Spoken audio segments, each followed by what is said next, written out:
నమస్తే. బీఆర్‌కే భక్తి ఛానల్‌కి స్వాగతం. నేను ఝాన్సీ. ఇవాళ మన స్టూడియోలో బ్రహ్మశ్రీ వెన్నంపల్లి నిశాంత్ శర్మ అవధాని గారున్నారు. ఆయన్నడిగి మన ప్రశ్నలకి సమాధానాలు తెలుసుకుందాం. నమస్కారం గురుగారు. మహాదేవ తల్లి.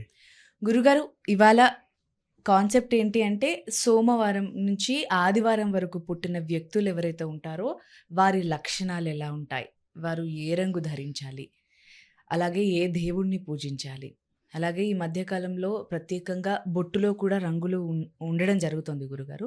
అలా ఏ రంగు బొట్టును ధరించాలి? ఆ బొట్టు యొక్క ప్రాముఖ్యత ఏంటి? అవి ఎక్కడ లభిస్తుంది? అనే వాటి గురించి ఇవాళ మనం మాట్లాడుకోబోతున్నాం గురుగారు. అందులో సోమవారం జన్మించిన వారి లక్షణాలు ఏ విధంగా ఉంటాయో తెలియజేయండి గురుగారు. సంతోషం తల్లి. వాస్తవానికి ఏంటి అని అంటే సోమవారం అనేటువంటిది చంద్రకారకుడు, చంద్రుడికి సంబంధించిన రోజు. అదొకటైతే రెండవది ఈశ్వరుడికి ఎంతో ప్రీతికరమైనటువంటి రోజు అది. విన్నారా? సోమేశ్వరాయ నమశివాయ అన్నారు. అంటే సోమవారంలో ఈశ్వరుడికి ఆరాధన చేస్తే చాలా బాగుంటుంది. అయితే ఈ సోమవారం రోజు జన్మించిన వారికి ఏంటి అని అంటే మనసు స్వభావము శాంతమూర్తులే. ఓకే గురుగారు. కాకపోతే మనసు చలినమంటూ ఉండదు. అంటే దాన్ని ఎలా చెప్పాలంటే కోతి స్వభావస్తులు. కోతికి చలనం ఉంటుంది కదా గురుగారు. చలనాధికం అంటే నీకు ఎలా చెప్పాలి అని అంటే మన ఒక చెట్టు మీదకి ఒక చెట్టుకి స్థిరత్వం ఉండదు. అవును, కరెక్టే. ఇది కరెక్ట్. స్థిరత్వంగా ఉండరు. ఇదే పట్టుకోవాలి, ఇదే చేయాలి, దీంతోనే నడవాలి అనేటట్టుగా స్థిరత్వం ఉండదు. వాళ్ళ మనసు ఎప్పుడైనా ఒకదాని మీద నుంచి ఒకదానికి ఎగురుతూ ఉంటుంది. ఇవాళ ఒక గంట ముందు అనుకుంటారు సోమవారం వాళ్ళు ఏమని, ఇవాళ ఎట్లయినా సరే ఈ ఫుడ్ తినాలరా అనుకుంటారు. తీరా సమయానికి నాకు ఇదొద్దు, నేను వేరే తింటా అని మళ్ళీ మైండ్ చేంజ్ అయిపోతుంది. అంటే చిన్నపాటి ఫుడ్లో కూడా అంత మార్పులు ఉంటాయి వారికి. తర్వాత ఇంకొకటి కూడా ఏంటంటే తల్లి, మనసు ఆవేదనలో బాగుంటారు, మనస్తాపాల్లో బాగుంటారు. అంటే వాళ్ళు మంచిగా అని అందరినీ ప్రేమగా దగ్గరికి తీసుకుంటారు. ఏదో ఒక సందర్భమున అది రివర్స్ అవుతుంది. దగ్గరుండేటి వాళ్ళు దూరం అవుతూ ఉంటారు. మనసు ఆవేదన, క్షోభ ఇవన్నీ విపరీతంగా జరుగుతూ ఉంటుంది. ఆ క్షోభలో వాళ్ళు ఎలా పోవాలి, ఏం చెయ్యాలి అనేటువంటిది కూడా వారికి అర్థం కాదు.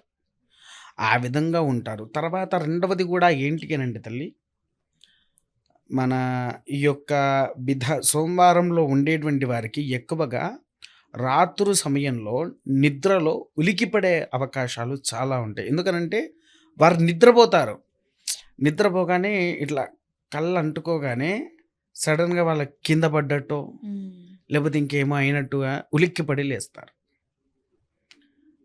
ఒక సెకండ్లో జరుగుతుంది ఇట్లా. కళ్ళు ఇలా అంటుకోగానే అలాంటి కళ వచ్చేస్తా, అంటే థాట్, అది కళ కూడా కాదు, ఒక థాట్. అది అంటే ఏదో ఒకటి ఆలోచనలో ఉంటారు. దానివల్ల వాళ్ళకి ఎన్నో రకాల ఇబ్బందులు కూడా ఫేస్ అవుతూ ఉంటారు. ఓకే గురుగారు. మరి ఇలాంటి వారు అంటే సోమవారంలో జన్మించిన వారు ఏ దేవుణ్ణి పూజిస్తే వాళ్ళకు మనశ్శాంతి లభిస్తుంది? ఏ దేవుణ్ణి పూజించాలి అని అంటే వాస్తవానికి ఏంటి అంటే మనకు 7 వారాలు 7 రోజులు ఉంటాయి. ప్రతిరోజు ఈ దేవుడికి ఆ దేవుడికి అని ఖచ్చితంగా ఎవరైనా అది చేయాల్సిందే, మన ధర్మ విధి. కాకపోతే ఒకటేంటి అని అంటే సోమవారం రోజు ఈశ్వరుడి ఆరాధన అంటే పరమేశ్వరుడి యొక్క ఆలయానికి వెళ్ళేసేసి అభిషేకాలు వర్చనలు గావించిన సాయంత్రం పూట శివాలయాలలో స్వామివారికి పంచగ్రవ్య పూజ అని జరుగుద్ది. అంటే ఏంటిది? బియ్యము, శనగపప్పు, శనగలు, మినప్పప్పు, మన గోధుమలు, తెల్ల నువ్వులు, ఈ 5 కలపాలి. ఏమేమిటి తల్లి? బియ్యము, శనగలు, మినప్పప్పు, నల్ల నువ్వులు, తెల్ల నువ్వులు, గోధుమలు, ఈ 5 కలపాలి. 5 నైట్ నానపెట్టేసేసి ఉంచేసి, లేకపోతే ఉదయం పూటైనా నానపెట్టేసి ఉంచేసి సాయంత్రం పూట స్వామివారికి అర్చన చేపియాలి. అవే వాటితో తడిగా ఉన్న వాటితోనే వాటితోనే. వాటితోనే ఓకే. విన్నారా? ఉమ్. వాటితో అర్చన చేపిచ్చి మళ్ళీ దాన్ని తీసుకువచ్చి తెల్లారి అంటే రాత్రి పడుకునేటప్పుడు ఉమ్. తీసి నోట్లో వేసుకొని తినేసేయాలి. ఓకే గురుగారు. అలా మనం టాబ్లెట్స్ వేసుకుంటాం కదా, అట్లా 4 మార్లు నోట్లో వేసుకోవాలి. ఓకే. నవలి నవలి మింగాలి. ఇంకొకటి ఏంటంటే పిల్లలు కూడా ఉమ్. బాలారిష్ట దోషము అంటారు. అవును గురుగారు. బాలారిష్ట దోషాలు పిల్లకి తాకుతూ ఉంటాయి, ఎవరికైనా, మగవాళ్ళకైనా ఆడవాళ్ళకైనా. అవును గురుగారు. వాటిని కూడా నివారణ చేయడానికి పంచగ్రవ్య పూజ అనేటువంటిది ఎంతో శ్రేష్టమైంది. ఉమ్. విన్నారా తల్లి? ఇది ఎప్పుడైతే నువ్వు ఆచరిస్తావో మనలో ఉండేటువంటి సక్రతువ దోషాలు అనేటువంటిది నివారణ అనేది జరుగుతూ ఉంటుంది. ఓకే గురుగారు. మరి సోమవారం జన్మించిన వారు ఎలాంటి రంగు దుస్తులు వేసుకోవాలి? అమ్మాయి, ఇందులో కూడా ఒక విషయం ఏంటంటే 7 వారాలకు 7 రంగులు ఉంటాయి. ఉమ్. అందులో ముఖ్యంగా సోమవారం రోజే వేసుకోవలసినటువంటి రంగు తెలుపు రంగు మాత్రమే వాడాలి. తెలుపు రంగుతోనే వాళ్ళు ఎక్కువగా బయటికి వెళ్ళిన, కనీసం ఇంకో విషయం ఏంటంటే పైన షర్టు వైట్ అన్న ఉండాలి, కింద ఫైంట్ అన్న వైట్ ఉండాలి. స్త్రీలైనా సరే చీరైనా వైట్, అలా ఏదైనా సరే కనీసం చున్నీ ఉంటుంది కదా అవును పంజాబీలో, అవును గురుగారు. అదైనా వైట్ వేసుకోవాలి సోమవారం రోజు. ఏదన్నా ఒకటి తెలుపు రంగులో ఉంటే సరిపోతుంది. ఓకే గురుగారు. అలాగే గురుగారు, ఈ మధ్య కాలంలో మనకి మీరు ప్రీవియస్ ఎపిసోడ్‌లో చెప్పినట్టుగా ఒక్కొక్క రంగుకి అంటే బొట్టులో గూడా ఇన్ని డిఫరెన్స్ ఉంటాయని మనం ప్రీవియస్ ఎపిసోడ్‌లో చూసుకున్నాం. ఒకవేళ మీరు గనక ఆ ఎపిసోడ్ చూడనట్టయితే దయచేసి ఆ ఎపిసోడ్ చూడండి. అందులో మీకు ఖచ్చితంగా ఏ నక్షత్రం వారు ఏ రంగు బొట్టు ధరించాలి, అంటే అవి ఎలా తయారు చేశారు అనేది కూడా చాలా క్లియర్‌గా చెప్పారు గురుగారు. మరి గురుగారు, మళ్ళీ సోమవారం పుట్టిన వారు ఎలాంటి బొట్టును ధరిస్తే బావుంటుందంటారు? సోమవారం తల్లి శ్వేతగంధము అంటారు దీన్ని. ఓకే గురుగారు. విన్నారా? హ్మ్.